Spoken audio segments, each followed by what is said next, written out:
Bonjour et bienvenue. Le mercredi, comme toujours, c'est l'agenda culturel. Notre journaliste Xavier Patrijon vous donne toutes les bonnes idées sorties de cette semaine. Une chronique à découvrir tout de suite dans notre journal. Juste avant, on revient sur ce qui a fait l'actualité de ce mercredi 6 février 2013 dans le Finistère. 10 familles d'Albanais, de Kosovars et de Tchétchènes ont été expulsées ce mercredi matin de l'ensemble paroissial Kizak dans le quartier de Bellevue à Brest. Un important dispositif policier avait été mis en place pour évacuer ces 41 personnes. Après 4 mois de présence sous l'église Saint-Yves, ces familles ont toutes été relogées. Reportage de Frédéric Lorenzon et de Sophie Lecroisier. Bouga. Ok, on se... Allez, bisous. On ne peut même pas s'approcher pour dire au revoir aux gens qu'on a accompagnés pendant 2-3 mois. Je trouve ça un petit peu inhumain. Depuis 4 mois, 11 familles de migrants avaient pris possession de locaux paroissiaux Kizak dans le quartier de Bellevue à Brest. Sur demande de l'évêché, propriétaire des lieux, la préfecture a décidé de mettre fin à cette occupation ce mercredi.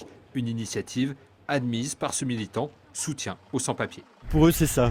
D'abord, quitter ici pour retrouver un confort physique déjà, pour éviter les problèmes de maladie. Quand les personnes étaient 20, il y avait une famille par pièce. Donc ça allait, mais là, à la fin, il y avait 2 familles par pièce, donc plus d'intimité. Le centre paroissial Kizak est fermé au public depuis 2 ans pour des raisons de vétusté. Un squat, c'est toujours un lieu d'hébergement improbable et nous avons fait des propositions d'hébergement pour 10 des 11 familles et nous avons placé en rétention une famille afin qu'elle puisse rejoindre la Pologne.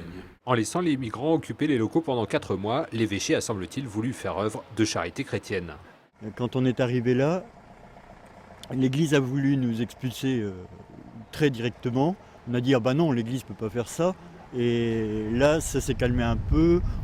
Et je pense qu'au niveau de l'évêque et tout ça, il y a eu un frein par rapport au préfet qui voulait que ça finisse. Et il y a eu un jeu entre eux sûrement, puisque ça a duré 4 mois. Une famille de Tchétchènes a été placée au centre de rétention de Rennes. Les autres migrants ont été relogés dans les hôtels ou les foyers du Finistère. Notre image du jour se déroule au Sables-d'Olonne. Jean Le Cam a franchi la ligne d'arrivée du Vendée Globe ce mercredi à 13h14. À 53 ans, il boucle ce tour du monde en 88 jours, 12 minutes et 58 secondes. Le Suisse Bernard Stamm disqualifié et Mike Golding en proie à une avarie qui fait prendre l'eau à son bateau doivent également rejoindre d'ici la fin de journée la Vendée. André Sergent est le nouveau président de la Chambre d'agriculture du Finistère à Quimper. Les dépouillements se sont achevés ce mercredi après-midi alors que les votes avaient débuté le 21 janvier. Le nouveau président représente la FDSEA. Il a été élu avec plus de 50% des voix et succède à Jacques Jaouen du même syndicat. Le taux de participation à ce vote est de moins de 60%. Leur nombre a triplé depuis 2004. Ce sont les voyageurs du réseau Penarbed. Le Conseil général a décidé de leur demander leur avis sur les 46 lignes du réseau grâce à des clubs d'usagers à Quimper, Brest, Lesneven et Pont-de-Buis. Chantal Simon-Guillou, première vice-présidente du Conseil général du Finistère, recueille les avis de ces usagers de plus en plus nombreux et il reste encore de nombreux points à améliorer, comme elle l'explique au micro de Frédéric Lorenzon. C'est une tradition d'essayer de revenir régulièrement quand on fait des offres de services, de revenir vers la population du Finistère. En 2011, on avait réuni 2 clubs d'usagers pour préparer l'offre de transport collectif.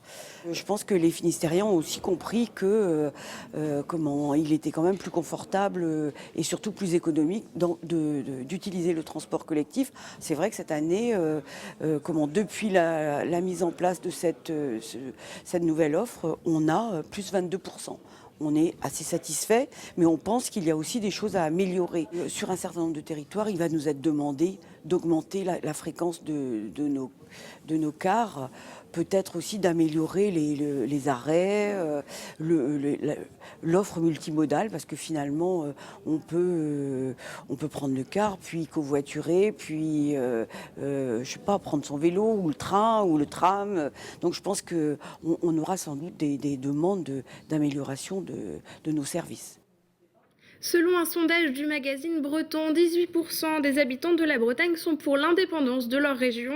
Ce même sondage nous apprend que les Bretons connaissent mal leur histoire et ont entre autres un sentiment d'appartenance très fort à leur territoire. Romain Pasquier, politologue et spécialiste des régions, était de passage à Brest ce mardi. Il nous donne son point de vue sur la Bretagne au micro de Pauline Ferco. J'essaie de montrer notamment que l'identité bretonne est très ouverte, très peu exclusive, très inclusive. Je montre aussi que la région Bretagne, contrairement à d'autres régions identitaires comme l'Alsace par exemple, n'a pas de statut spécifique. Donc, que les Bretons se sentent finalement avoir un destin un peu différent du reste des Français, je pense que c'est vrai. Que les Bretons aient un esprit rebelle, là aussi, je pense qu'on l'a constaté dans nos enquêtes.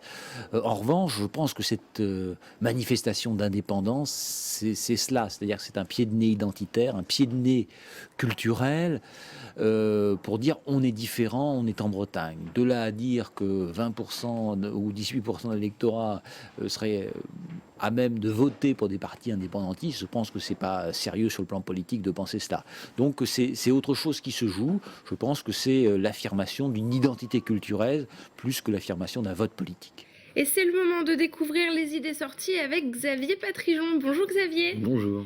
Alors vous avez choisi de nous parler de Circonova, ce festival du cirque qui se déroule en ce moment même à Quimper. C'est exact, en fait c'est la 2e édition de ce festival Circonova. Il se poursuit d'ailleurs jusqu'au 21 février et à partir de ce mercredi jusqu'à dimanche 10 février, c'est David Dimitri qui se lance dans l'aventure de l'homme cirque. Vous le connaissez forcément car c'est lui qui avait il avait tendu son fil d'acrobate entre les 2 flèches de la cathédrale de Quimper, enfin la cathédrale Saint-Corentin à Quimper. Et cette fois-ci, c'est sous son chapiteau blanc qu'on le retrouve pour des prouesses acrobatiques. Il touche à tout et il en profite pour nous raconter son histoire du cirque. Voici un extrait justement.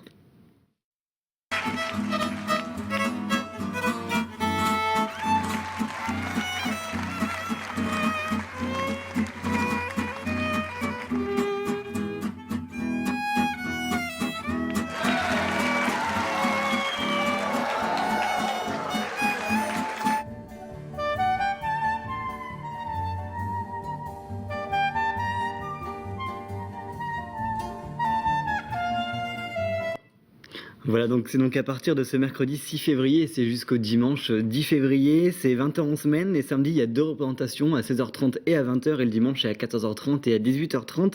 Le reste de la programmation, c'est sur le site internet du théâtre de Cornouailles.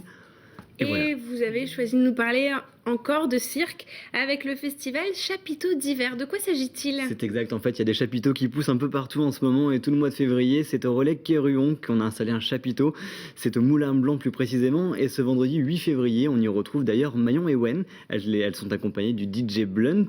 C'est un spectacle musical coloré et endiablé comme elles disent, ça s'appelle Zamoureuses, c'est vendredi 8 février, on peut y aller en fait pour un prix de 4 à 8 euros. Toute la programmation du reste du mois de février est sur le site d'ailleurs de la mairie du relais Quéruon. Et après le cirque, on file vers le Bronx, un tout autre univers avec une pièce de théâtre. Voilà, donc théâtre avec l'acteur au sex appeal incontestable, ça c'est pour vous du coup Julie. Francis Huster sera à Saint-Paul-d'Oléon, ça se passe le dimanche 10 février prochain. C'est à 17h au théâtre de Saint-Paul-d'Oléon, il interprète la pièce Bronx, c'est une pièce qui a été créée par Chase Palminteri. L'acteur américain l'avait développée dans les années 80 et il jouait lui-même les 35 personnages d'ailleurs. En bref, on suit l'histoire d'un jeune garçon qui vit dans le Bronx et qui est donc forcément confronté à la violence de ce territoire entre les gangs qui y règnent, et lui on lui demande de choisir entre sa famille ou les gangs. Francis Huster s'attaque donc à ce succès tout droit sorti du Bronx, et c'est à voir à Saint-Paul-de-Léon. Un peu de musique maintenant peut-être ? Oui voilà, un peu de musique avec une voix très sensuelle et assez enraillée, c'est la voix d'Arthur H. Elle s'associe cette fois-ci une nouvelle fois avec Nicolas Repac pour un concert ou plutôt une lecture. L'or noir c'est le nom du spectacle, Arthur H prête sa voix à des poésies caribéennes et créoles, le tout dans une ambiance sombre et sensuelle. On y parle sexe, on y parle rêve, politique, on y parle aussi volcan forcément. C'est mis en musique par Nicolas Repac et on écoute tout de suite d'ailleurs un extrait. Ceux qui n'ont jamais su dompter la vapeur ni l'électricité, ceux qui n'ont exploré ni les mers ni le ciel, mais ceux sans qui la terre ne serait pas la terre. Gibbosité d'autant plus bienfaisante que la terre déserte davantage la terre. Voilà, donc le spectacle s'appelle L'Or Noir et ce spectacle fait une halte à Brest au Quartz, c'est samedi 9 février, c'est à 19h30 et c'est pour 25 € à peu près. Et encore une info musique avec Talent en scène, rapidement. Voilà, alors ça c'est un rendez-vous, du coup c'est un rendez-vous des musiques celtiques, c'est un rendez-vous Talent en scène qui regroupe tous les nouveaux talents de la musique celtique en Bretagne. C'est ce samedi 9 février, ça se passe à l'Archipel à Fouesnant et de toute façon on retrouve plus d'informations sur cet événement dans l'émission Quoi de Neuf qui a lieu ce mercredi soir à 18h30. Une émission que vous présentez et que l'on retrouve juste après le journal. Merci Xavier en tout cas pour toutes ces bonnes idées. De rien. On se retrouve demain. Excellente fin de soirée sur TBO.